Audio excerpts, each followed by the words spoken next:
ہم نعرے تو بڑے لگاتے ہیں، غلامی رسول میں موت بھی قبول ہے، مجھے تو یہ سمجھ نہیں آتا جس کو موت قبول ہے اس کی نماز کیسے قضا ہو جاتی ہے؟ اس کا چہرہ کیوں سنت رسول والا نہیں ہے؟ اس کا لباس کیوں سنت رسول والا نہیں ہے؟ اس کے کردار میں اتنے حرام کام کیسے آ گئے کہ نبی پاک کا غلام بھی حرام روزی کمائے گا، شراب پیے گا، نشہ کرے گا، جوا کھیلے گا، بدکاری کرے گا، نامحرم لڑکیوں عورتوں سے دوستیاں لگائے گا؟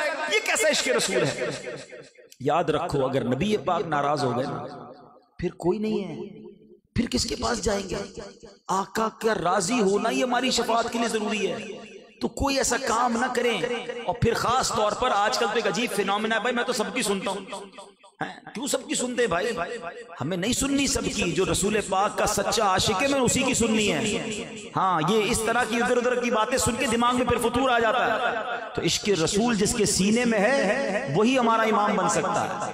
تو ہمیں الحمدللہ عاشقان رسول کی صحبت اختیار کرنی چاہیے، اور اس کے لیے دعوت اسلامی کا مدنی ماحول آپ کے سامنے ہے جو پکڑ پکڑ کر ہمیں اللہ کے دین کی طرف، سنتوں کی طرف، نمازوں کی طرف، نبی پاک کے عشق کی طرف لاتا ہے۔